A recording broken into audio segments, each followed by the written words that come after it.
George Michael was a British singer, songwriter and music icon whose smooth vocals and heartfelt lyrics captivated audiences worldwide. Michael rose to fame as one half of the pop duo Wham! Before establishing himself as a successful solo artist. With hits like Careless Whisper, Faith and Freedom, 90. He became known for his soulful voice, catchy melodies and daring musical experimentation.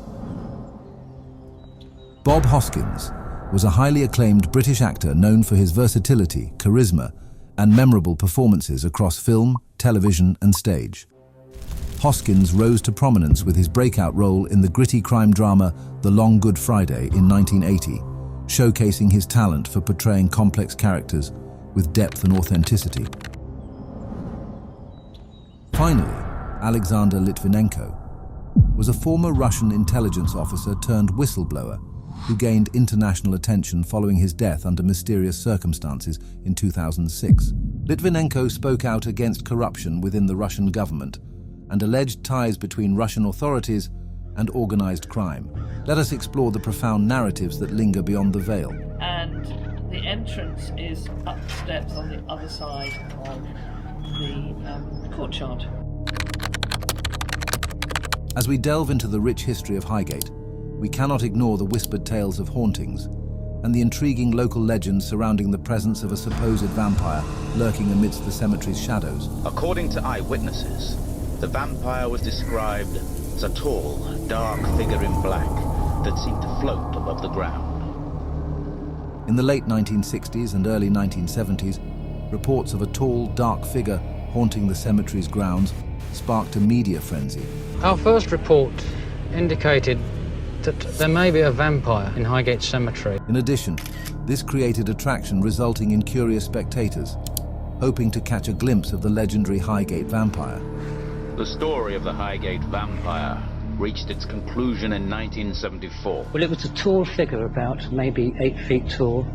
It was finally tracked down to the bowels of a neo-Gothic derelict mansion on the borders of Highgate. When I first witnessed it, I noticed that the area turned icy cold.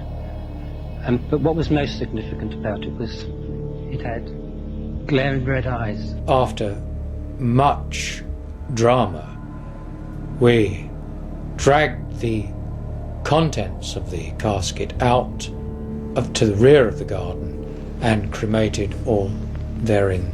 He claimed to have dispatched the vampire in the time-honored tradition by hammering a wooden stake through its heart. He then doused the remains in petrol and burned it to ashes.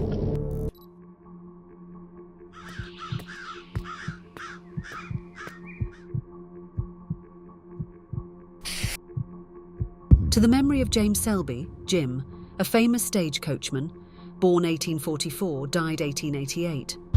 On July 13, 1888, he established a record by driving the Old Times coach from the White Horse Cellars, Piccadilly, to the Old Ship at Brighton and back, 108 miles in 7 hours 50 minutes, changing horses 13 times on the road. Sir Henry Storks, 1811-1874, Army reformer and MP. His large headstone displays his military honours and crossed sabres. Edward Blore, 1787-1879, architect best known for his work on the facade of Buckingham Palace. John Singleton Copley, Lord Lyndhurst, 1772-1868. Born in Boston, USA, his painter father moved to London where his son became a barrister and was 3 times Lord Chancellor. The Mears family owned the Whitechapel Bell Foundry, the longest-running company in Britain where the Big Ben Bell and the first Liberty Bell were cast. Mary Emden, 19-year-old actress who died a year after her marriage. The empty chair symbolises the departed. Dr. Frederick Akbar, 1849-1884. Significant research on hypertension and preventative medicine before dying of typhoid fever at the age of 35. Sir Fitzroy Kelly, 1796-1880. Senior judge known as Apple Pip. Kelly, ever since he, as a barrister, unsuccessfully defended a poisoner by claiming the victim had poisoned herself by eating too many apple pips. General Sir Loftus William Otway, a 1775-1854, was an experienced and professional cavalry commander of British forces during the Peninsular War, who saw extensive service under Sir John Moore in the Corunna campaign and Wellington in the remainder of the campaign.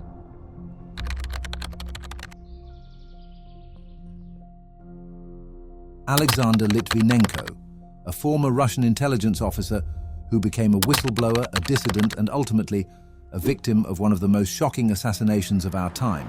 Born in 1962, Litvinenko was a high-ranking officer in the FSB, Russia's Federal Security Service. His career was on the rise, but everything changed in 1998. Litvinenko publicly accused his superiors of ordering the assassination of a Russian oligarch, Boris Berezovsky, a move that would put him in direct conflict with the Russian state. Fearing for his safety, Litvinenko fled to the United Kingdom in 2000, where he was granted asylum. In exile, he became an outspoken critic of Russian President Vladimir Putin and the FSB, writing books and articles exposing alleged corruption and criminal activities within the Russian government. While in the UK, Litvinenko continued his work as an investigative journalist, collaborating with various media outlets and intelligence agencies. However, his life took a sinister turn in November 2006. November 1st, 2006, Alexander Litvinenko meets two former Russian agents at London's Millennium Hotel. Andrei Lugovoy, a former KGB officer and bodyguard for Vladimir Putin. The second was Dmitry Kovtun, a businessman and KGB agent, formerly a Soviet Captain Army officer.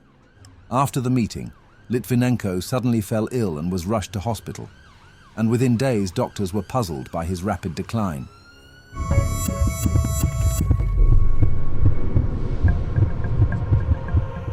It wasn't until Litvinenko himself suggested he had been poisoned that the true cause of his illness was discovered: polonium-210. Polonium-210 is a rare, highly radioactive substance, and just a few micrograms are lethal. Traces of it were found in the hotel, in restaurants, and even on planes that had flown from Russia to London. Litvinenko had been deliberately poisoned. On his deathbed, Litvinenko accused Russian President Vladimir Putin of ordering his murder. Can I ask you to tell us what you think has happened to you?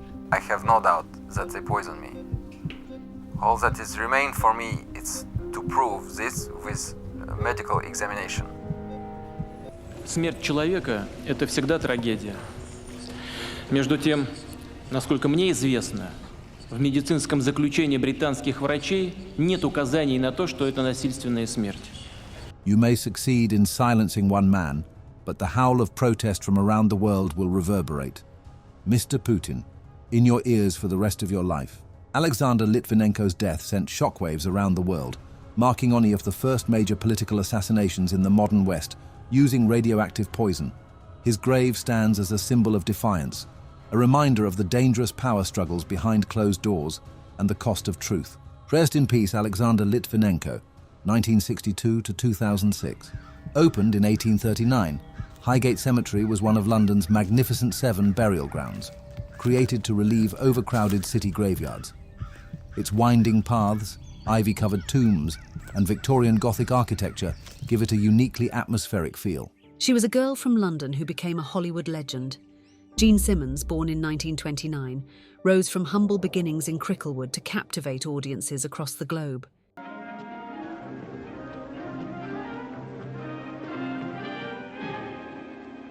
This door, boy. After you, miss.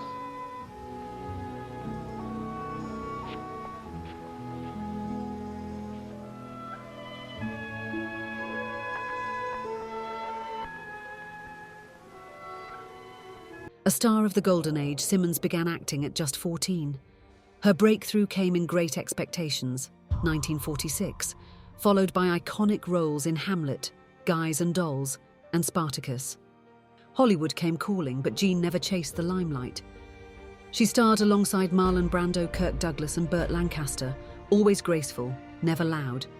Jean Simmons died in Santa Barbara, 2010, after a quiet battle with lung cancer. No headlines, just silence and rest. Rest in peace, Jean Simmons, 1929 to 2010. She was a writer, a filmmaker, a rebel, and in the end, a forgotten voice. Jane Arden was born Nora Patricia Morris in 1927 in Wales.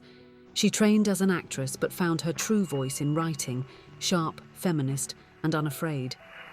Morning, Curly. Morning. What you laughing at? I'm not laughing. You're kidding. Her films were raw, experimental, unflinching. She explored madness, womanhood, and silence in ways few dared to touch. But the world wasn't ready. Mainstream cinema turned away, and so did the light. In 1982, Jane Arden took her own life. She left behind a trail of questions and a body of work that was decades ahead of its time. She wasn't buried in awards, but her work remains, buried in celluloid, waiting to be found. Rest in peace. Jane Arden, 1927 to 1982. Since 1839, the dead have gathered here. But some say not all of them rest. By day, it's a Victorian masterpiece. By night, a labyrinth of shadows, whispers, and something watching from the trees. In a quiet corner of London's Highgate Cemetery lies a man who changed medicine, Professor Man Fong Mei. Born in China, raised in Hong Kong, Professor Man Fong Mei came to London at 16, blending East and West through medicine, science and art. He founded AcuMedic in 1972, revolutionizing Chinese medicine in the UK. His invention, the world's first disposable acupuncture needle, helped make the ancient practice safe and globally accepted. He wasn't just a healer, he was a physicist, poet, philosopher and professor. From treating royalty to writing on quantum medicine, Mei spent his life building bridges. I set up the Chinese Medical Institute and Register to educate the medical doctors and healthcare professionals in the UK, with the help of Beijing University Chinese Medicine. Professor Mei died unexpectedly while traveling in the Far East, but his legacy lives on, in clinics, books, and every acupuncture treatment across the Western world. Some legacies aren't carved in stone, they live through the lives they heal. Rest in peace, Man Fong Mei, 1946 to 2014. He was short, stocky, and had the kind of face that looked like it had seen every back alley in London. But behind those steely eyes was a powerhouse of talent. This is Bob Hoskins. Born in 1942 in Bury St Edmunds, Suffolk, Robert William Hoskins didn't come from privilege. His mother was a cook and nursery school teacher. His father, a lorry driver and communist. The family moved to Finsbury Park, North London, where Bob learned to scrap, survive and eventually act. Hoskins never went to drama school. In fact, he stumbled into acting by accident, literally mistaking a theatre audition cue for a line at the bar. But someone saw something in him, and a career began. He exploded onto British screens in the late 70s and early 80s, bringing raw, unpredictable energy to roles like gangster Harold Shand in The Long Good Friday. He wasn't acting tough, he was tough, but with soul. In Mona Lisa, Hoskins showed a different side, vulnerable, romantic, broken. That role earned him a BAFTA, a Golden Globe, and an Oscar nomination. Hollywood took notice. Then came the wildest twist of all, Who Framed Roger Rabbit. Hoskins, acting opposite Nothing But Air, delivered a masterclass in imagination and timing. It cemented him as an international star. Despite the fame, Bob never lost his working-class roots. He hated pretension, he loved his family. He once said, "I came into this business for a laugh. If I hadn't made it, I'd have gone back to the building site and kept on laughing." He was Smee and Hook, a romantic lead in Mermaids, a war-weary impresario in Mrs. Henderson Presents. Always shifting, always surprising. British actor Bob Hoskins has died. A family statement said he passed away peacefully at hospital following a bout of pneumonia. He was 71. We remember Bob Hoskins not just as an actor, but as a mirror of the British spirit. Tough, real and deeply human. A legend, now laid to rest. Rest in peace, Bob Hoskins, 1942 to 2014. Nick Hirsch was just 36 when he died. A talented musician and father from Highgate, infected with hepatitis C from contaminated NHS blood products given to treat his haemophilia. His death is one of thousands linked to the UK's worst medical scandal, where tainted blood, sourced from US prisoners and addicts, was knowingly used in British hospitals. Buried here in Highgate Cemetery, Nick's grave is a silent witness to a cover-up still being exposed today. Rest in peace. Nick Hirsch, 1976 to 2012. Here lies Peter Usborne, co-founder of Private Eye and the visionary force behind Usborne Publishing. In 1973, he launched Usborne Publishing, books that weren't just read but explored. Dinosaurs, space, history, and done with color, clarity, and wonder. He believed children deserved the best books in the world, and he made sure they got them.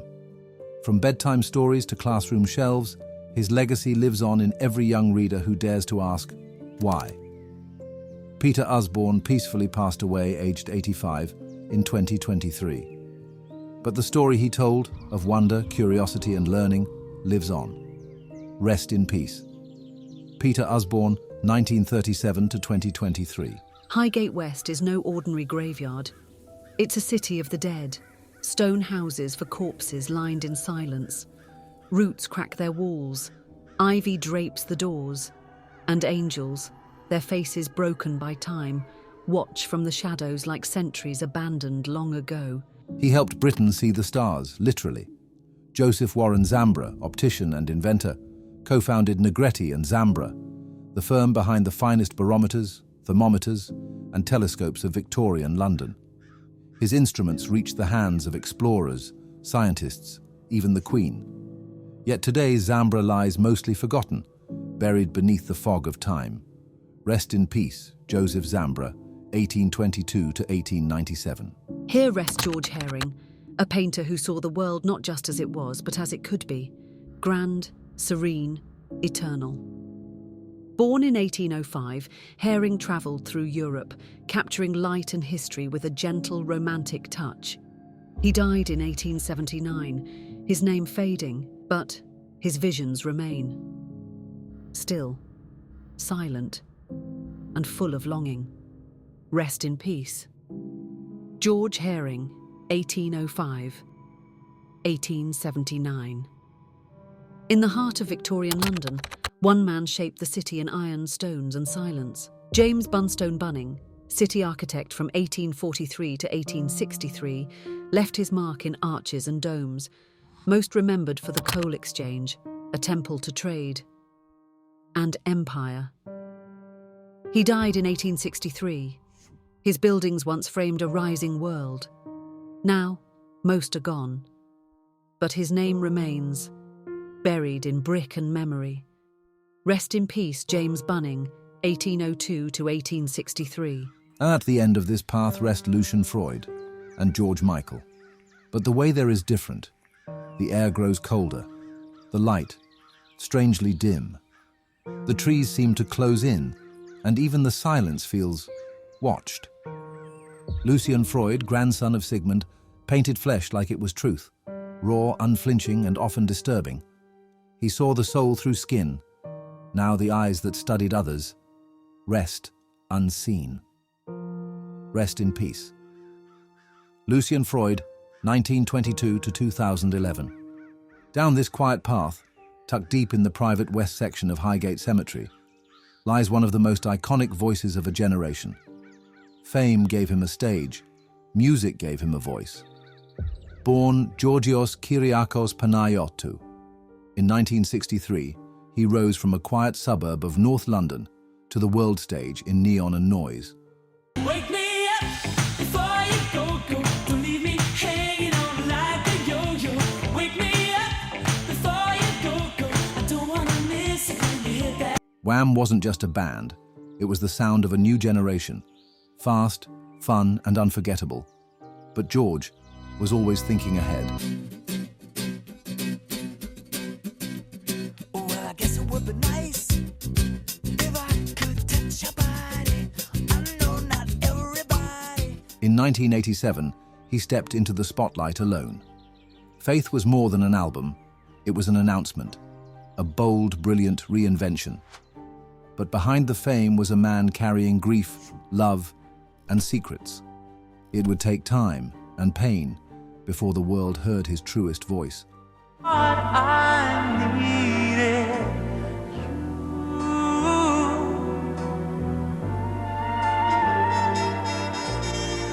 Older was raw, tender, and utterly human.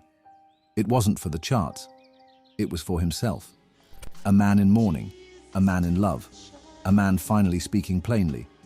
George lived generously, donating millions in silence, giving quietly, even as the tabloids shouted around him.